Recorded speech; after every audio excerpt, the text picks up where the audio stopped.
तो अभी हम उस मन वाले प्रकरण को थोड़ा सा आगे बढ़ा लेते हैं। मन का प्रकरण चल रहा था और मन के प्रकरण में हमने मन के स्वरूप को देख लिया था।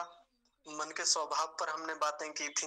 मन कैसे काम करता है, मन में किन चीजों की प्रमुखता है, अधिकता है, और हमारे मन का मूल स्वभाव क्या है, मन को क्या चाहिए। और जब हमने उन सब चीजों को देख लिया तो वहां से एक निष्कर्ष निकल के आया कि कुल मिला के हमारे मन को सबसे अधिक एकाग्रता की आवश्यकता होती है। हमारे मन को सबसे अधिक आवश्यकता है कि वो एकाग्र हो, सात्विकता से युक्त हो। चंचलता का अपना महत्व है, चंचलता का भी उपयोग लेंगे। मन में जो और हम खूब लेते भी हैं, खूब लाभ लेते हैं इन दोनों चीजों का भी। तो केवल हटाना नहीं है, अब हटाना है तो कहाँ से हटाना है, इन पर भी बात हुई थी। लेकिन अभी जो परसों यानी शनिवार को हमने अपना प्रकरण समाप्त किया था, वो किया था मन की प्रसन्नता को लेकर। हर कोई संसार का व्यक्ति चाहता है कि हमारा मन प्रसन्न रहे। इस संसार के आप किसी भी व्यक्ति के पास जाइए, वो कुछ भी काम करता है, कोई भी प्रोफेशन में है, कुछ भी कर्म करता है, कोई नौकरी आदि करता है, कोई खेती बाड़ी करता है, कुछ भी करता है, किसी का अपना काम है, बिजनेस है। सबसे पूछिए आप ये काम क्यों करते हैं, कितने भी प्रश्न उनसे आगे कीजिए, वो कहेंगे कि जी मैं पैसे के लिए करता हूँ। पैसा क्यों कमा रहे हैं जी? पैसा इसलिए कमाता हूँ ताकि घर में दाल रोटी खर्चा पानी ठीक ठाक चलता रहे। और क्यों कमा ये रोटी पानी क्यों चाहिए, ये सब क्यों चाहिए? तो फिर अगला उत्तर उसका यही आना है कि जी मैं सुख चाहता हूँ, मैं प्रसन्नता चाहता हूँ, मेरे जीवन में प्रसन्नता रहे, मजा आए बस कुछ भी करके। ले दे के 4 5 6 7 प्रश्नों के बाद हर किसी का एक उत्तर अंत में आता ही आता है। और वो कौन सा उत्तर है? जीवन में प्रसन्नता आनी चाहिए। और आज आप देखेंगे बड़ी बड़ी नौकरियों में जो बड़े बड़े ऑफिसर्स भी हैं, आज वो अच्छी खासी नौकरियां हो गई हैं उनके पास, खूब सफल माने जाते हैं। लेकिन सब कुछ होते हुए भी आज मन में प्रसन्नता नहीं है। खूब सारा रसूख, खूब सारी साख है उनकी, खूब प्रतिष्ठा है, पद भी अच्छा है, योग्यता भी अच्छी है, ज्ञान भी पर्याप्त है। लेकिन मन में एक कसक रहती है, मन में एक तनाव रहता है, खिन्नता रहती है, उदासी रहती है, अप्रसन्नता रहती है। अपने आप से व्यक्ति संतुष्ट नहीं है, चाहता है कि जीवन में प्रसन्नता रहे, उत्साह रहे, तभी सफलताएं मिलती हैं। और हम सब लोग प्रसन्नता का महत्व जानते हैं। जब जब हम प्रसन्न होते हैं तब तब हमारे कार्य अच्छे से संपादित होते हैं, उनमें सफलताएं मिलती हैं। और जब जब हमारे मन में खिन्नता होती है, उदासी होती है, अप्रसन्नता होती है, कार्य विफल देखे जाते हैं। किसी भी संबंध को ले लीजिए, हमारे आपसी संबंध हो सकते हैं, पारिवारिक संबंध हो चाहे सामाजिक संबंध हो, उनमें भी हमें प्रसन्नता चाहिए होती है सामने वाले से। और मैंने एक बात बताई थी कि हमारे मन में यदि प्रसन्नता है तो कोई हमसे मिलेगा, चाहे हमारा रिश्तेदार हो, कोई भी व्यक्ति हो, चाहे जानने वाला हो चाहे ना जानने वाले वाला हो, चाहे किसी भी प्रकार का कोई भी सामाजिक संबंध हो, यदि हमसे मिलके वो प्रसन्न ना हो तो बताइए क्या ही सार्थकता है हमारे जीवन की। कोई हमसे मिलके दुखी हो रहा है तो बताइए हमारा जीवन सार्थक है या निरर्थक है? निरर्थक जीवन कहा जाता है ऐसा। और अब मन की प्रसन्नता जब इतनी महत्वपूर्ण हो गई है कि जीवन के सब व्यवहार इस मन की प्रसन्नता पर आश्रित हैं, तो फिर इस मन की प्रसन्नता को लाया कैसे जाए? उन साधनों पर हम लोग बात कर रहे थे। उन साधनों को देखने के लिए हमने योग दर्शन को खोला था। योग दर्शन में महर्षि पतंजलि ने हमें एक सूत्र दिया, बहुत बढ़िया सूत्र। बातें तो बहुत सारी की जा सकती हैं, लेकिन ऋषियों की एक शैली होती है, बड़ी बातों को, खूब बड़े बड़े ग्रंथों को छोटा सा कर देते हैं, वो एक सूत्र में बांध देते हैं बहुत बहुत बड़ी बातों को। और एक सूत्र के माध्यम से उन्होंने एक बहुत बड़ा दर्शन हमें दे दिया। और सूत्र क्या दिया? मैत्री करुणा मुदितोपेक्षाणाम सुख दुख पुण्य पुण्य विषयाणाम भावनातश्चित्त प्रसादनम। कि आप मैत्री की भावना कीजिए सुखी लोगों के प्रति, आप प्रसन्न रहेंगे। आप दुखी लोगों के प्रति करुणा की भावना कीजिए, आप प्रसन्न रहेंगे, खूब प्रसन्नता आएगी जीवन में। ये दो चीजें हमने अच्छे से देखी थी परसों की कक्षा में। सुखी लोग जो भी हमारे आसपास हैं उनसे मैत्री की भावना रखें, द्वेष न रखें उनके प्रति। जो भी सुखी संपन्न लोग हैं, साधन संपन्न लोग हैं, ये बात विस्तार से हो गई थी। फिर इसके बाद में जो दुखी जन हैं, जो दीन हैं, जो कमजोर लोग हैं, दुखी रहते हैं, ऐसे लोगों के प्रति कैसी भावना रखनी है? करुणा की भावना, उनके प्रति दया की भावना रखें, सहायता की भावना रखें, सहयोग की भावना मन में बनी रहनी चाहिए। और मैंने लास्ट में एक बात कह के छोड़ी थी उस दिन, वो करुणा जो है हमारी, वो अति करुणा में ना चली जाए। अगर करुणा अति करुणा में चली गई ना, तो मन की प्रसन्नता हमारे लिए स्वप्न बन जाएगी। फिर मन की प्रसन्नता आने की बात तो बहुत दूर की है, मन दुखी रहने लगेगा। और कई सारे उदाहरण दिए थे। तो आज मैं आपको दो टर्म्स बताता हूँ। दो शब्द आपने सुने होंगे अंग्रेजी के, एक होता है सिंपैथी और एक होता है इम्पैथी। हमारी सब लोगों के प्रति सिंपैथी होनी चाहिए, सहानुभूति, जो दुखी है। ऐसा खूब कहा जाता है, दुखी लोगों के प्रति सहानुभूति हो, जैसा दर्द उन्हें है वैसा दर्द मुझे भी महसूस होता है। मुझे भी लगता है कि जैसा दर्द इसे हो रहा है मुझे भी हो सकता है ऐसा। इसलिए मुझे उस व्यक्ति के प्रति या उस प्राणी के प्रति एक सहानुभूति की भावना रहती है, एक सिंपैथी रहती है, और ये ठीक बात है। ये दर्शन के अनुसार एकदम ठीक है, जो करुणा कहा वो यही है। लेकिन जब ये सिंपैथी इम्पैथी में बदल जाए, इम्पैथी इम्पैथी एक शब्द होता है, इसके लिए हिंदी में शब्द है परानुभूति। मतलब जितना दर्द सामने वाले को नहीं है उससे ज्यादा मुझे हो रहा है। किसी को चोट लगी, मान लीजिए मेरा बेटा है, उसको चोट लगी, अब उसको उतनी पीड़ा नहीं है जितनी पीड़ा मुझे हो रही है। इसको बोलते हैं इम्पैथी, परानुभूति। और ये बहुत घातक चीज होती है। बहुत सारी माताओं को होती है अपने बच्चों को लेकर, पिताओं को होती है अपने बच्चों को लेकर, किसी आपसी संबंध में मित्र हैं तो उनको होता है ऐसा। किन्हीं किन्हीं लोगों को प्राणियों के प्रति होती है। किसी कुत्ते को, किसी चिड़िया को या किसी अन्य प्राणी को चोट लग गई, अब इतना दर्द शायद उसे ना हो जितना ये झेल रहे हैं, इधर ये महसूस कर पा रहे हैं। तो ये स्थिति बहुत खतरनाक होती है। हाँ, थोड़ा बहुत हमें उसकी पीड़ा समझ में आती है, महसूस करते हैं, ये अच्छी बात है। इतने तक हम सहायता करके प्रसन्न रहते हैं। लेकिन जब ये बहुत हो जाए, अति में चली जाए, तो फिर ये ज्यादा घातक होने लगती है, इससे बचना चाहिए। ऐसा कह के हमने अपनी वो जो चर्चा थी उस दिन समाप्त की थी। अब आज एक अगला साधन हम देखेंगे, वो है मुदिता।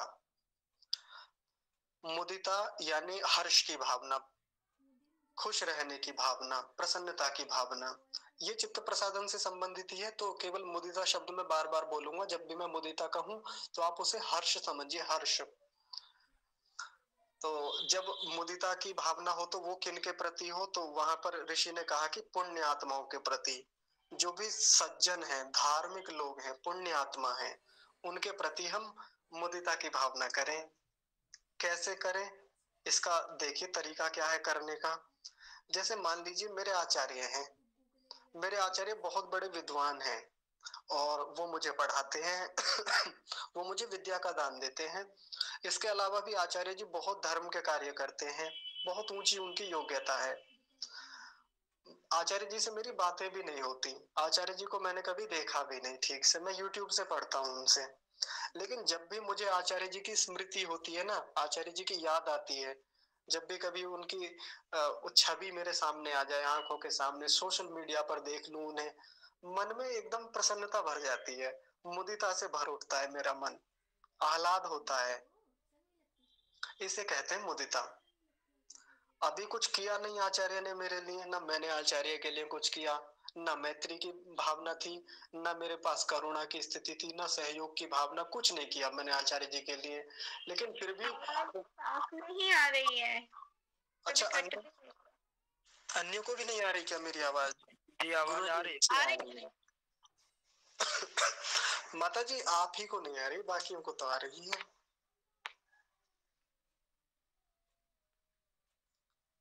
चलिए, तो देखिए, अब वो आचार्य कैसे हैं मेरे? पुण्य आत्मा है। जब भी मैं उन्हें देखता हूँ कहीं भी, जितनी बार भी उनसे पढ़ता हूँ यूट्यूब पर या कैसे भी पढ़ता हूँ, या व्हाट्सएप पर जब भी उनसे चर्चा होती है, तो मन में मुदिता भर जाती है, मन प्रसन्न हो जाता है। अब ये बात केवल मेरे आचार्य के लिए ही क्यों हो? मान लीजिए हमारी कक्षा के कोई सदस्य हैं जैसे हमारी कक्षा में कोई भी आदरणीय श्रीमान है या माताएं हैं, उनको मैं देखता हूँ बहुत अच्छे से पढ़ रहे हैं, धार्मिक हैं वो, बहुत पुण्यात्मा हैं। जब भी मैं उनके बारे में घर पे बैठ के सोचता हूँ ना कि देखिए कितनी उन्नति कर रहे हैं ये, कैसे बढ़ रहे हैं, कितना इनका कितनी इनकी उन्नति हो रही है। पहले क्या स्थिति थी और आज कितनी अच्छी स्थिति है इनकी। ऐसा सोचने मात्र से ही, ऐसी भावना करने मात्र से ही मेरे मन में प्रसन्नता भर जाती है, मुदिता होने लगती है मुझे। ऐसे हमें करना चाहिए।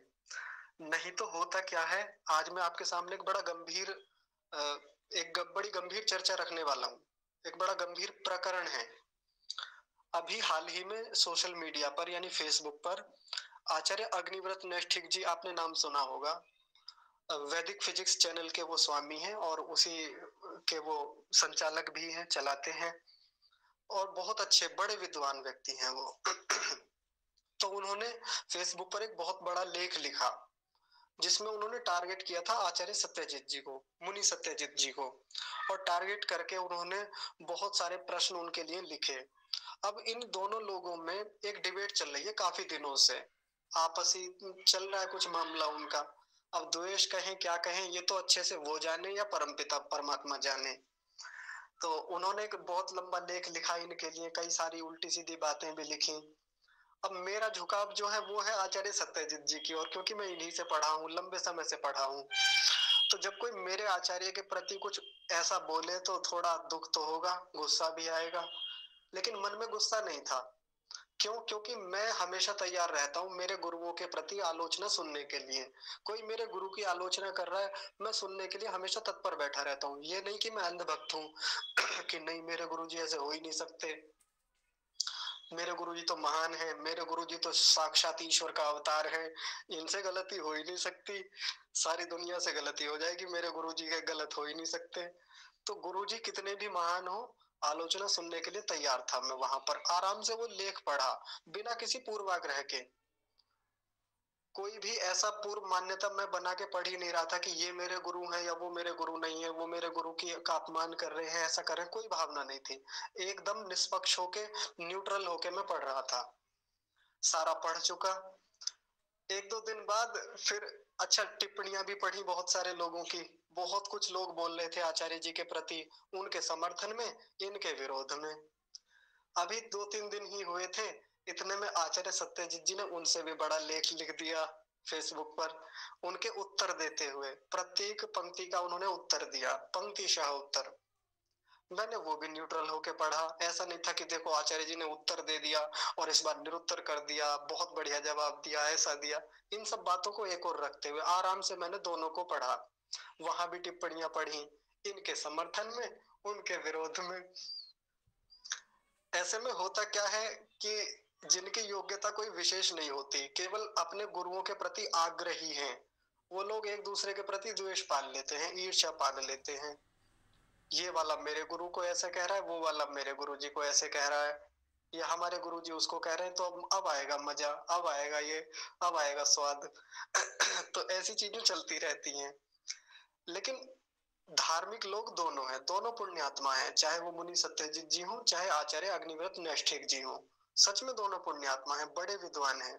अब वो क्या कर रहे हैं, कुछ लोग कह रहे थे कि ये जब इतने बड़े विद्वान हैं तो सोशल मीडिया पे आके ऐसा क्यों कर रहे हैं। भाई आपसी मामला है, आपस में बैठ के सुलझाइए, एक जगह बैठ जाइए और लोगों को बैठा लीजिए, और यदि आपस में कोई द्वेष की भावना है तो उसे वहां सुलझाइए ना। इन सब चीजों को पब्लिक करने से क्या लाभ है, सार्वजनिक कर रहे हैं आप, आपकी हंसी उड़ती है। लेकिन वो बेवकूफ नहीं है दोनों लोग। यदि जिन लोगों को ये लगता है हमारे जैसों को कि इन्हें बैठ के समाधान करना चाहिए, सोशल मीडिया पर क्यों ऐसे कर रहे हैं, तो वो दोनों लोग बहुत सोच समझ के वहां कर रहे हैं। यदि वो भी उधर से लेख लिख रहे हैं, इधर से ये लिख रहे हैं, तो कम से कम हमसे तो ज्यादा योग्यता रखते हैं, तब वो ऐसा कर पा रहे हैं। तो जो लोग उन्हें सलाह देने में लगे हुए हैं कि आप ऐसा कर लीजिए, वैसा कर लीजिए, ऐसा उन्होंने किया है और वो हमसे ज्यादा योग्यता रखते हैं। तो यहाँ से हमारे सीखने के लिए क्या बात है कि दोनों विद्वान हैं, दोनों धार्मिक हैं, दोनों पुण्यात्मा हैं। वो जो भी समाज के लिए कर रहे हैं, वो विज्ञान पर काम कर रहे हैं, धर्म पर, विज्ञान पर भी काम कर रहे हैं, वेदों पर काम किया है, ब्राह्मण ग्रंथों पर काम किया है आचार्य अग्निव्रत जी ने। वो बहुत बहुत प्रशंसा का कार्य है। हम इस चीज को सोचकर क्या रखें, मन में मुदिता का भाव रखें। आचार्य अग्निव्रत नैष्ठिक जी ने बहुत सारे वैज्ञानिकों को चुनौती दे रखी है और वो राष्ट्र हित में यूट्यूब चैनल के माध्यम से या अन्य लेखों के माध्यम से, पत्राचार के माध्यम से वो चुनौती देते हैं उन लोगों को और उनके प्रश्नों के उत्तर नहीं दे पाते वो लोग। तो मैं क्यों द्वेष करूं आचार्य जी से, या मैं क्यों उनके प्रति गलत भावना रखूं और क्यों अपने मन को खिन्न करता रहूं, या उनके शिष्यों को क्यों उल्टे सीधे जवाब देता रहूं। नहीं दिया, आज तक नहीं दिया, एक भी व्यक्ति को कोई रिप्लाई नहीं दिया मैंने। क्यों? क्योंकि मैं अपने मन की प्रसन्नता नहीं खोना चाहता। मेरे लिए मेरी लाइफ का अल्टीमेट पर्पज यदि कोई है, एक अंतिम उद्देश्य है, वो है मन की प्रसन्नता। आप कितनी आलोचना कीजिए, आप कितनी बुराई कीजिए, उधर से लेख लिखिए, इधर से लिखिए, मैं अपने मन की प्रसन्नता नहीं खो सकता। ये मैंने सोच रखा है बड़े अच्छे से। नहीं तो जब हमारे गुरु की कोई आलोचना करे ना तो भड़क जाते हैं, गुरु के विरुद्ध नहीं सुनेंगे कुछ भी। ऐसा ही होता है ना ज्यादातर। अब ये तो बात मैंने बताई आचार्य अग्निव्रत नैष्ठिक जी की। अब मैं बात बताता हूँ आचार्य मुनि सत्यजित जी की। मैं तो लंबे समय से पढ़ा हूँ इनसे, योग दर्शन आदि खूब सारे विषय पढ़े यूट्यूब से ही, और जब भी मेरी कोई शंका होती है तो आचार्य जी से खूब पूछा है। तो मैंने अपने जीवन में इतना विनम्र व्यक्ति और इतना विद्यावान व्यक्ति नहीं देखा। अब इसका मतलब ये नहीं कि आचार्य जी से विनम्र या आचार्य जी से विद्वान व्यक्ति कोई है ही नहीं इस संसार में, ऐसा भी नहीं है। लेकिन कम से कम अभी मेरे जीवन में उनके जैसा विनम्र व्यक्ति मैंने नहीं देखा। हमेशा उन्होंने सहायता की, किसी भी माध्यम से हो। तो मैं आचार्य जी को देख के प्रसन्न रहता हूँ, मैं आचार्य जी को सोच के प्रसन्न रहता हूँ, उनसे पढ़ के प्रसन्न रहता हूँ। क्यों मैं द्वेष पालूं, क्यों मैं मन को खिन्न करूं अपने को। तो ऐसा ही हमें भी करना चाहिए।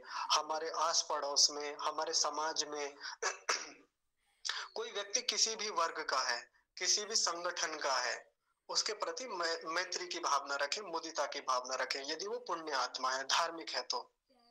एक बात और देखिए, हम लोग जो आर्य समाज से हैं, अधिकांश होता क्या है कि अगर हमें आर्य समाज के व्यक्ति ही मिलते रहें तो हम बड़े खुश रहते हैं। अरे ये तो आर्य समाज के हैं भाई, अब मजा आएगा, ये तो सच में विद्वान होंगे, ये तो सच में ही सज्जन होंगे।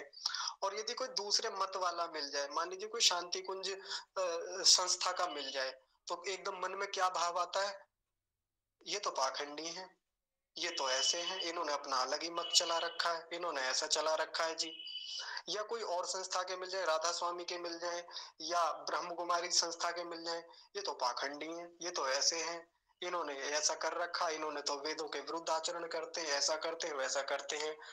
और हम उन लोगों की आलोचना कर करके, बुराई कर करके अपने मन को दूषित करते रहते हैं, जबकि उन लोगों को कोई फर्क नहीं पड़ता। वो लोग मजे में अपना काम करते हैं और हम लोग इसी उलझन में लगे रहते हैं, ऐसे ही नुक्स निकालने में, दोष निकालने में, गलतियां निकालने में अपना जीवन व्यर्थ करते रहते हैं। पीछे कितनी लड़ाइयां इस्कॉन वालों से हुई, अपने ही लोगों की, और आपस में द्वंद्व होता रहा, निष्कर्ष कुछ निकला नहीं उसका। इन्होंने भी अपना मन खराब किया, लेकिन उन लोगों का देखिए, उन लोगों ने अपनी विनम्रता नहीं खोई। वो लोग बड़े प्रेम से सोशल मीडिया पर भी आए तो प्रेम से सभ्य भाषा के साथ वो लोग बोलते रहे, और इधर से अपने दो तीन लोग जो थे, मुख्य रूप से तो एक ही व्यक्ति थे, तो ये इनकी भाषा में अभद्रता देखिए। अब इसका मतलब ये नहीं कि आर्य समाजी लोग बेकार हो गए, बुरे हो गए।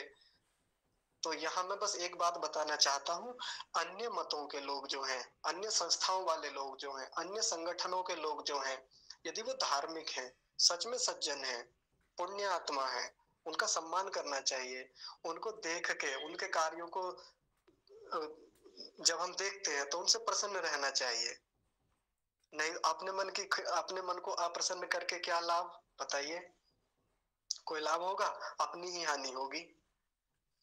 राष्ट्रीय स्वयंसेवक संघ के जो लोग हैं, आर्य समाज वालों से ज्यादा बनती नहीं इनकी, मतलब दोनों की आपस में बनती नहीं है, रहता ही है 36 का आंकड़ा किसी ना किसी रूप में। लेकिन जब हम दोनों का देखें, इनका अपने स्तर पर काम बहुत शानदार है, उनका अपने स्तर पर काम बहुत शानदार है। यदि आपस में एक दूसरे को ऐसे ही करते रहे कि आपको तो राष्ट्र से कोई मतलब ही नहीं है, आप अपना योगदान बताइए राष्ट्र में क्या है, और वो दूसरे इनको कह रहे हैं कि आप आपको विद्या कितनी आती है, आपने कितने ग्रंथ पढ़े हैं, आपने वैदिक संस्कृति के उत्थान के लिए क्या क्या काम किए हैं, एक दूसरे की करते रहिए आलोचना, करते रहिए मनों को खिन्न। बताइए कितनी उन्नति हम लोग कर पाएंगे। तो यदि वो लोग राष्ट्र के लिए कुछ करते हैं स्वयंसेवक संघ वाले, तो उनकी उतनी प्रशंसा करनी चाहिए, उनको उनका अनुमोदन करना चाहिए, उत्साहवर्धन करना चाहिए। और यदि ये आर्य समाज के लोग अपनी वैदिक संस्कृति के उत्थान के लिए, आर्ष ग्रंथों के स्वाध्याय के लिए, उनको आगे बढ़ाने के लिए काम करते, तो स्वयंसेवक संघ वालों को इनका सहयोग करना चाहिए और इनका उत्साहवर्धन करना चाहिए। तो ऐसे एक दूसरे के प्रति द्वेष की भावना करके, अमुदिता की भावना करके मनों को खिन्न करने से कोई लाभ होने वाला नहीं है। तो किसी एक मत के जब हम आग्रही हो जाते हैं ना, तब ये चीजें होती हैं। नहीं तो देखिए ऋषि दयानंद की शैली देखिए। अब कोई ये कहेगा कि ऋषि दयानंद ने तो खंडन ही खंडन किया। याद रखिए ऋषि दयानंद ने जो खंडन किया है वो 11वें समोल्लास में जाके किया है। उससे पहले 11 समोल्लासों से पहले के जो 10 समोल्लास है ना, उनमें केवल मंडन है ऋषि का। और किन किन चीजों का मंडन है? ऋषियों की शैलियों का मंडन है। इतने सारे ऋषियों को उन्होंने लिखा है। और यदि किसी ने भूमिका ठीक से पढ़ी हो, तो ऋषि एक बात लिखते हैं, मुझे हमेशा याद रहती है वो बात। ऋषि क्या कहते हैं? यद्यपि अनेक विद्वान अनेक मतों में है, उनका सम्मान होना चाहिए। उन्होंने स्पष्ट किया है कि सब मतों में विद्वान है, ऐसा नहीं है कि केवल वैदिक धर्म में ही विद्वान पाए जाते हैं, वहां भी विद्वान है। तो सब लोग आपस में बैठकर प्रेम पूर्वक चर्चा करें, वार्ता करें, ऐसा लिखा। और आर्य समाज का एक नियम दे दिया, आप सब लोग जानते होंगे। एक आर्य समाज में एक नियम क्या बताया ऋषि ने? सबसे प्रीति पूर्वक धर्मानुसार यथा योग्य वर्तना चाहिए। ऐसे नहीं लिखा कि अन्य मत वालों को पीट देना चाहिए, उनको बुरा भला बोलना चाहिए, अन्य मत वालों को, विरोधियों को, या जो वेद विरुद्ध कर्म करने वाले हैं उनको ठोक देना चाहिए, ऐसे कर देना चाहिए, सूली पर लटका देना चाहिए, ऐसा कुछ लिखा नहीं। सबसे, सबके लिए एक ही शब्द, सबको एक ही हंटर से हाँकने का प्रयास। देखिए मतलब वो अच्छे अर्थों में कह रहा हूं, वैसे नहीं। सबसे प्रीति पूर्वक धर्मानुसार यथा योग्य वर्तना चाहिए। अब सबसे, अब यहाँ जब सबका मतलब आ गया तो आतंकवादी भी आ गए, चोर लुटेरे डकैत बदमाश सब आ गए इसमें। सबसे प्रीति पूर्वक हम धर्मानुसार यथा योग्य व्यवहार करें, लेकिन इसमें एक शब्द है यथा योग्य। अब आप समझ गए होंगे यथा योग्य का मतलब क्या है। जब तक प्रीति पूर्वक काम चले, धर्मानुसार काम चले, चलाना चाहिए। सबसे सबसे पहला काम तो प्रीति पूर्वक है।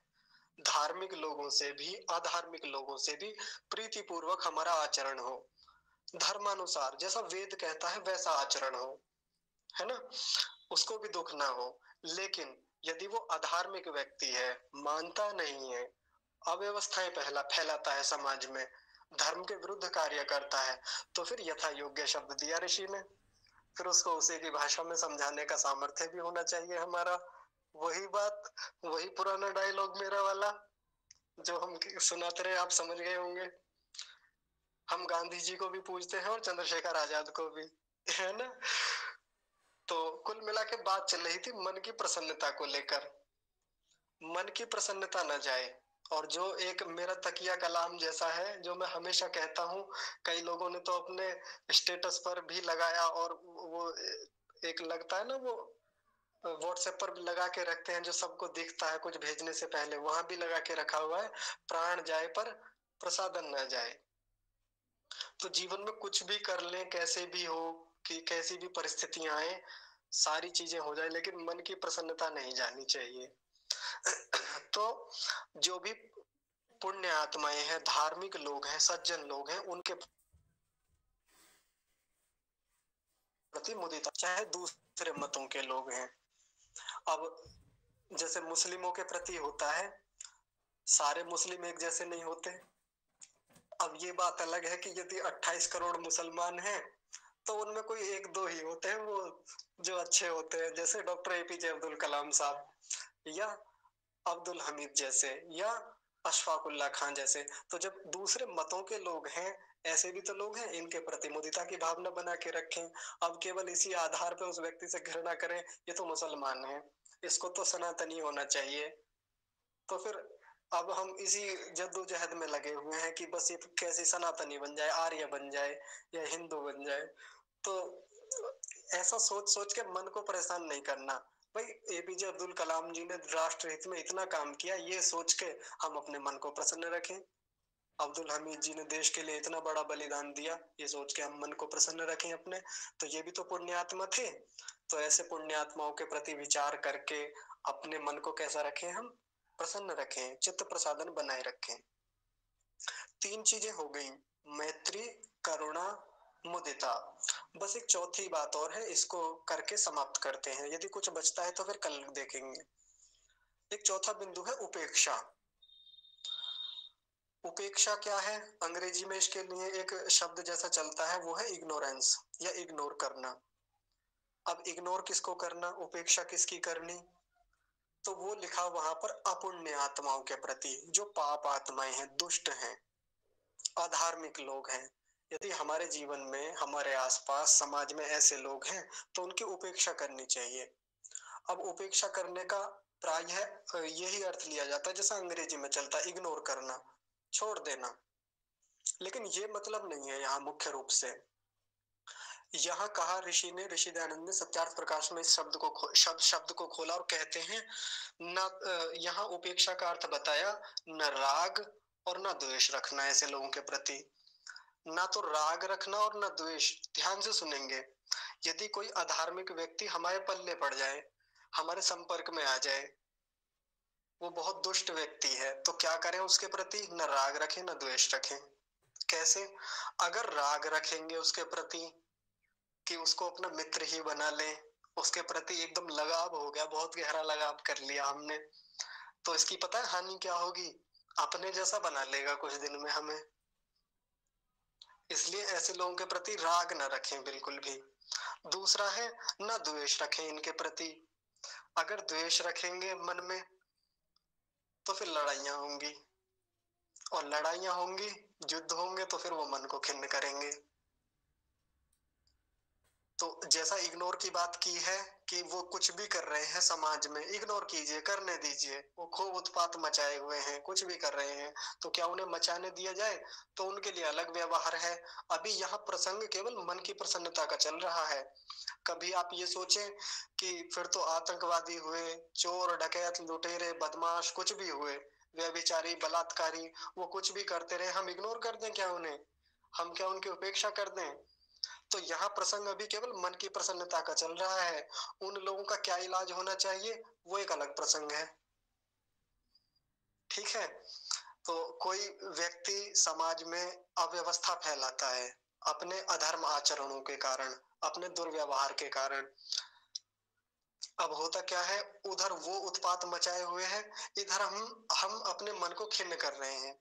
हम उसके प्रति मन में कुढ़ रहे हैं, चिढ़ रहे हैं लगातार। मन में उसके प्रति एक द्वेष की भावना चल रही है। होता है ना, किसी के प्रति उधर तो वो अपने आचरण करके मजे ले रहा है, वो कुछ भी कर रहा है, चाहे कितनी भी अव्यवहारिकता कर रहा है, कितना भी व्यभिचार कर रहा है, ऐसा करके वो मजे ले रहा है, खुश हो रहा है। लेकिन हम क्या कर रहे हैं, हम उसके बारे में सोच सोच के अपने मन को परेशान कर रहे हैं, मन को खिन्न कर रहे हैं, उदास बैठे हैं, कुढ़ रहे हैं, गुस्से में चिढ़े हुए हैं।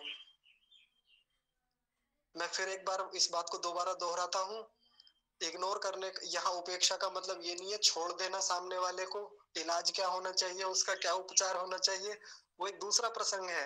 अभी प्रसंग जो चल रहा है मन की प्रसन्नता का है, इसलिए 2 बार मैंने ये बात रिपीट की है, कभी कोई ये सोचने लगे कि फिर छोड़ देना चाहिए ऐसे लोगों को।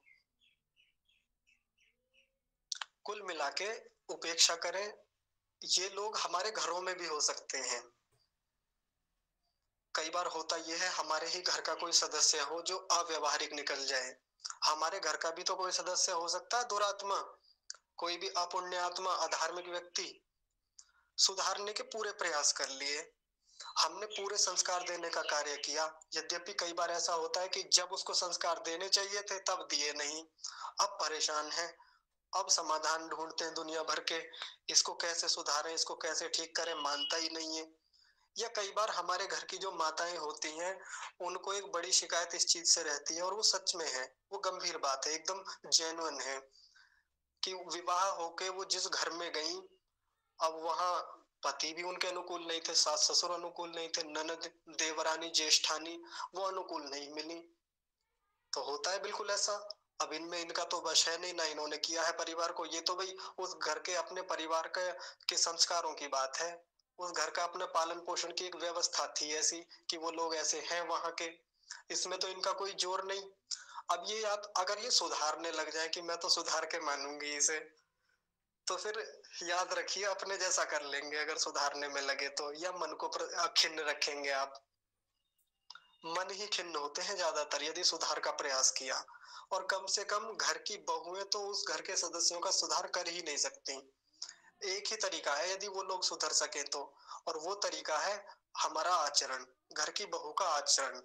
यदि सच में इसके पास विद्या है तो ये सुधार दे।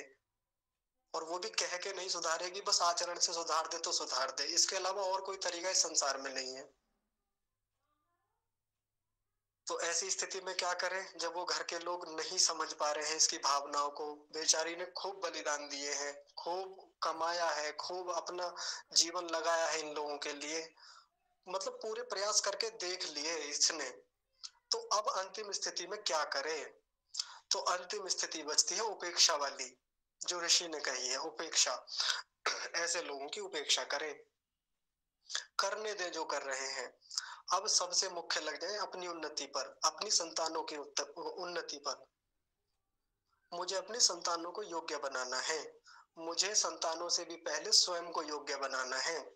जो मैं हमेशा से कहता रहा कि सबसे पहले काम करना है अपने ऊपर। मेरी सासू माँ किसी भी मत को मानती हैं, किसी भी विचार को मानती हैं, किसी परंपरा को मानती हैं, किसी भी देवी देवता को मानती हैं, वो उनका अपना विषय है। मेरे ससुर क्या मानते हैं, कैसी विचारधारा के हैं, मांस खाते हैं, दारू पीते हैं, वो उनका अपना विषय है, वो हमारे सुधारने से सुधरेंगे भी नहीं। मेरे पति कैसे हैं, क्या करते हैं, प्रयास करके देख लिया, प्रेम पूर्वक भी हर प्रकार के आचरण करके देख लिया, नहीं स्वीकार्य होता उन्हें, कोई बात नहीं, अंतिम उपाय उपेक्षा। आपका रास्ता आपकी जगह, आपका रास्ता आपके लिए, मेरा रास्ता है मेरे पास।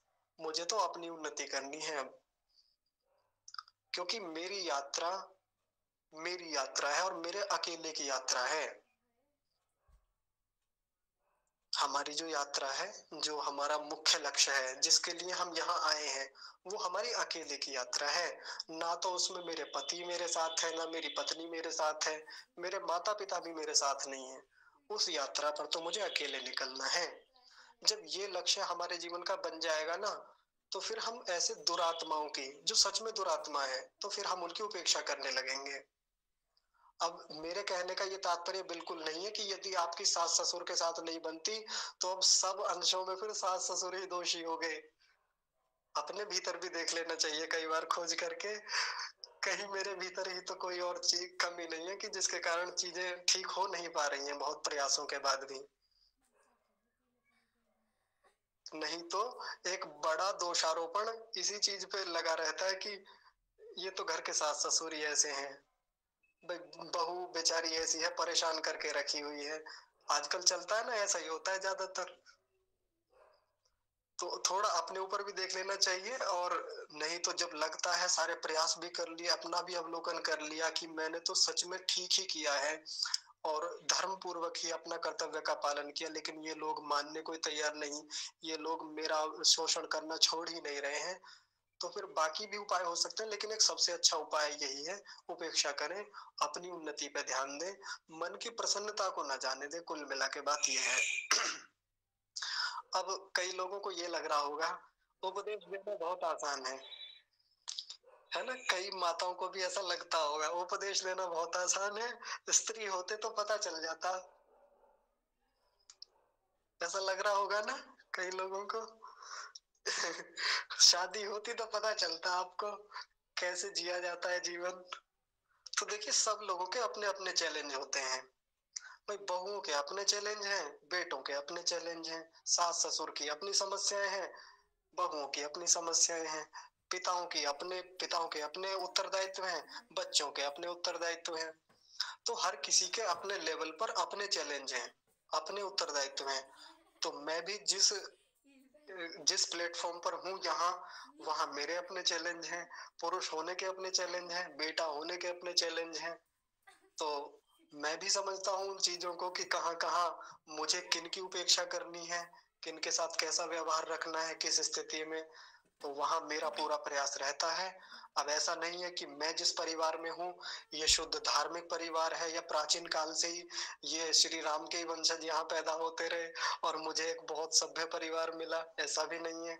मैंने एक दो चीजें बता दी ना तो आपके पैरों के नीचे की जमीन खिसक जाएगी। अगर मैंने थोड़ा सा भी बैकग्राउंड बता दिया तो उन ऐसे अधार्मिक लोगों में रहते हुए भी कैसे मन की प्रसन्नता को बनाए रखें, इस पर पिछले 3 साल लगातार काम किया, तब जाके वो मन की प्रसन्नता अर्जित की है। नहीं तो जीवन के लगभग 20 से 25 साल लगातार खिन्नता में, लगातार उदासी में, लगातार तनाव में, लगातार डिप्रेशन में गए हैं। केवल यही 4 तरीके जो मैं बार बार जोर देता रहा, जिन पर मैत्री, करुणा, मुदिता और उपेक्षा, इन पर काम किया और आज मन की प्रसन्नता ऐसी है। मेरे पिताजी कैसे हैं? मेरे पिताजी धार्मिक हैं, अधार्मिक हैं? मेरी माँ किस स्वभाव की हैं? मेरी माँ के साथ बनती है या नहीं बनती है? मेरे भाभी कैसी हैं? उनका स्वभाव कैसा है? उनका व्यवहार घर में कैसा है? मेरे भैया किस प्रकार का व्यवहार मेरे प्रति रखते हैं? उनका आचरण कैसा है? बोलचाल कैसी है? इन सब चीजों से अब ज्यादा फर्क नहीं पड़ता। ज्यादा क्या, पड़ता ही नहीं बिल्कुल भी। क्योंकि अब जीवन का एक लक्ष्य मुख्य बन गया है, वो है मुझे आगे बढ़ना है। मुझे सब कुछ छोड़ के, सबकी उपेक्षा करके मुझे आगे निकलना है, बस। हाँ, अब ऐसा करने का तात्पर्य ये बिल्कुल नहीं है कि मैं सबके प्रति जो मेरे कर्तव्य हैं मैं उन्हें भूल गया हूँ या मैंने छोड़ दिया है। आप ध्यान से सुनेंगे इस अंतिम बात को, क्योंकि यदि आपके घर के परिवार के बाकी सदस्य आपके पीछे सुन रहे होंगे ना फोन पर, तो उनको ये लगेगा कि ये क्या ही बात कही जा रही है, ये तो सबको घर के कर्तव्यों से हटाने में लगा हुआ है। ऐसा बिल्कुल नहीं है। मैं अपने परिवार के हर कर्तव्य को पूरा करता हूँ, चाहे वो किसी भी छोटे से छोटे सदस्य के प्रति है, चाहे बड़े से बड़े सदस्य के प्रति है, या उन हर व्यक्ति के प्रति मेरा कर्तव्य मैं 100% देने का पूरा प्रयास करता हूँ जिसके साथ बनता है मेरा। और मैं आप सब लोगों को बता भी चुका हूँ, पर्सनल भी कई लोग मुझे जानते हैं। ऐसा नहीं है कि केवल उपदेश की बात है। मेरी जो माँ है, मेरे जो पिताजी हैं, हर दिन मेरा सबसे ज्यादा समय उन्हीं के साथ बीतता है। नहीं तो आज के युवा माता पिताओं से दूर हटने लगते हैं। और होता ये, जब व्यक्ति किशोर होता है, किशोर से युवावस्था में जाता है ना तो माता पिता से विद्रोह सबका होता है, क्योंकि ये आयु ऐसी ही होती है। और मेरे साथ का जो जीवन है उसमें अधिकांश समय मेरा मेरे माता पिता के साथ एक उत्तम व्यवहार के साथ बीतता है। वो भी प्रसन्न रहते हैं, मैं भी प्रसन्न रहता हूँ। जितनी मन में मेरे प्रसन्नता रहती है मैं भी उन्हें देने का पूरा प्रयास करता हूँ। कुल मिला के मेरे सब व्यवहारों के मूल में एक चीज रहती है, ध्यान से सुनिएगा, सबसे अंत की बात। सारे व्यवहारों के मूल में एक बात लेके चलता हूँ कि मेरे किसी भी व्यवहार से ना तो मैं खिन्न होऊंगा, ना मैं दुखी होऊंगा, ना सामने वाले को होने दूंगा, बल्कि स्वयं प्रसन्न होऊंगा अपने व्यवहारों के माध्यम से, और दूसरे को जरूर प्रसन्नता दूंगा, हर कीमत पे दूंगा। ठीक है, तो यदि ये व्यवहार हम बना लेना अपने घरों में, छोटा सा भी, यदि केवल इस सूत्र को गांठ बांध के रख लें, पल्ले में गांठ बांध लें, तो फिर देखिए हर घरों में कैसे खुशियां आ जाएंगी, कैसे हम लोग प्रसन्न रहेंगे। हम स्वयं भी रहेंगे और अपने परिवार के सदस्यों को भी रखेंगे।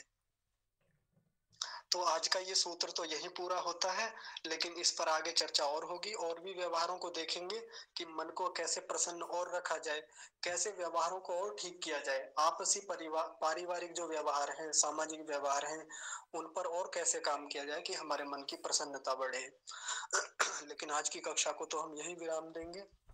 आप सब लोग अब तक जुड़े हुए हैं और धैर्य से सुन रहे हैं, इसके लिए आपका मैं हृदय से बहुत सारा धन्यवाद करता हूँ। और विशेष रूप से धन्यवाद परमपिता परमेश्वर के लिए कि उनकी कृपा से ये सब व्यवस्थाएं मिल पाती हैं, मन को प्रसन्नता मिलती है, आनंद मिलता है, ज्ञान मिलता है, ये उत्तम बौद्धिक सामर्थ्य मिलता है, आदि आदि खूब सारी चीजें उनकी ओर से मिलती हैं। तो परमेश्वर के लिए तो खूब सारा धन्यवाद बना कर रखेंगे अपने मन में। आज की कक्षा को यही विराम। आप सभी को सादर प्रणाम। हम सभी आनंद में रहें, प्रसन्नचित्त रहें, उत्साहित रहें और आगे बढ़ते रहें।